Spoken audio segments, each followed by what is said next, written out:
J.K. Rowling's Harry Potter and the Chamber of Secrets, Chapter 10, The Rogue Bludger.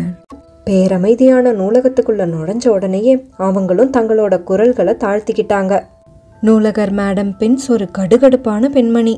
ரொம்ப ஒல்லியா ஏதோ பல நாள் பட்னி கடந்த கழுக போல இருந்தாங்க.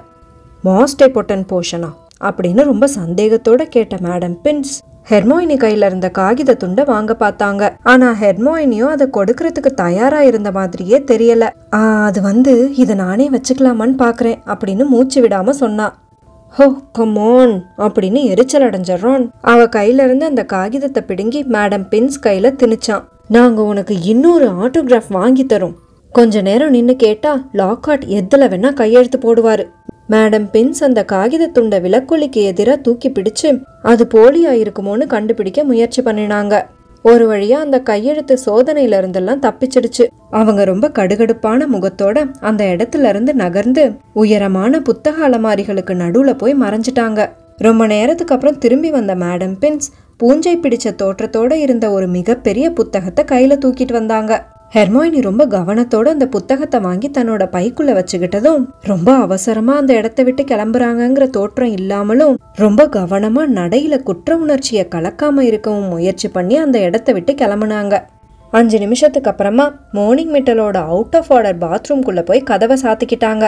ரானோட கடுமையான எதிர்ப்புகள் எல்லாம் மீறி இந்த இடத்துக்கு தான் யாருமே வரணும்னு யோசிக்க கூட மாட்டாங்க.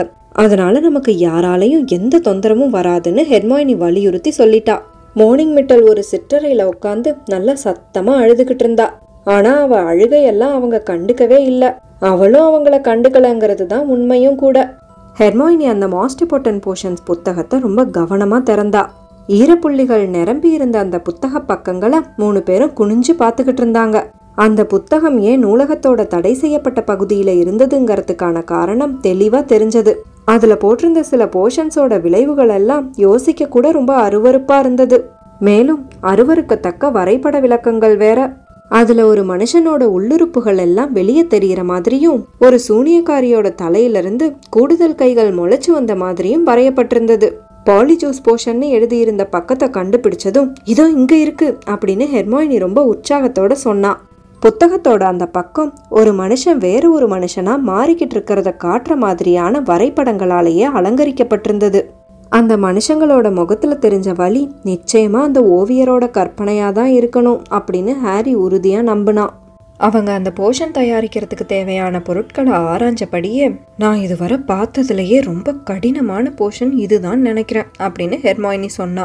தேவையான பொருட்கள் பட்டியல விரல்கள் வச்சு வரி வரியா படிச்சபடியே லேஸ்விங் ஃப்ளைஸ், லீச்சஸ், ஃப்ளக்ஸ்வீட், நாட் கிராஸ் அப்படின்னு முணுமுணுத்துக்கிட்டு இருந்தா. இதெல்லாம் எடுக்கிறது பெரிய கஷ்டம் கிடையாது. இதெல்லாம் ஸ்டூடெண்ட் ஸ்டோர் கப்போர்ட்லயே இருக்கும், நாமளே எடுத்துக்கலாம். ஓ இங்க பாருங்க, பைகானோட பொடியாக்கப்பட்ட கொம்பு. இதை எங்க இருந்து எடுக்க போறோம்னு தெரியலையே. அப்புறம் பூம்ஸ்லாங் பாம்போட உரிக்கப்பட்ட தோல், இதுவும் கஷ்டம்தான். அப்புறம் நிச்சயமா நாம மாற வேண்டிய நபரோட உடல்ல இருந்து ஏதோ ஒரு சிறிய பகுதி. என்னது அப்படின்னு சட்டுன்னு கேட்டறோம். நாம யாரா மாற போறோமோ அவங்க உடம்புல இருந்து ஒரு சிறிய பகுதியா? அப்ப நீ என்ன சொல்ல வர? நான் இப்பவே சொல்லிட்டேன், கிராபோட கால் நகம் கலந்த எதையும்லாம் நான் குடிக்க மாட்டேன். ஹெர்மாயினி அவன் பேசினதெல்லாம் காதுல வாங்கிக்காதபடியே பேச்ச தொடர்ந்தா. இப்பவே நாம ஒன்னும் அதை பத்தியெல்லாம் கவலைப்பட தேவையில்லை, ஏன்னா அதெல்லாம் கடைசியா தான் சேர்க்கணும். ரான் வாயடைச்சு போய் ஹாரிய திரும்பி பார்த்தான். ஹாரியோட முகத்துல வெவ்வேறு காரணங்களுக்கான கவலை படர்ந்திருந்தது. நாம என்னென்னலாம் திருட போறோம்னு நீ புரிஞ்சுதான் பேசுறியா ஹெர்மாயினி? பூம்ஸ்லாங் பாம்போட உரிக்கப்பட்ட தோல், நிச்சயமா அது ஸ்டூடெண்ட் கப்போர்ட்ல இருக்க போறதில்ல. அப்போ அதுக்காக நாம என்ன பண்ண போறோம்? ஸ்னேப்போட பிரைவேட் கப்போர்ட்குள்ள நுழையிறதா? இது ஒரு சிறந்த யோசனைன்னு எனக்கு சத்தியமா தோணல. அந்த புத்தகத்தை சடால்னு மூடின ஹெர்மாயினி, சரி அப்ப நீங்க 2 பேரும் இந்த திட்டத்துல இருந்து பின்வாங்க போறீங்க, அப்படிதானே? அவ கண்ணங்கள் பிரகாசமான இளஞ்சிவப்பு நிறமா மாறி இருந்தது. கண்கள் வழக்கத்தை விட ஒளிர்ந்தது. எனக்கு ஒன்னும் ஸ்கூல் விதிகளை மீறதுக்கு ஆசை கிடையாதுன்னு நல்லா தெரிஞ்சுக்கோங்க.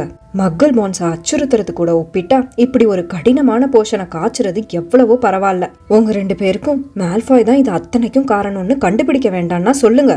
நான் நேரா மேடம் பின்ஸ் கிட்ட போய் உடனடியா இந்த புத்தகத்தை திருப்பி கொடுத்துட்றேன்.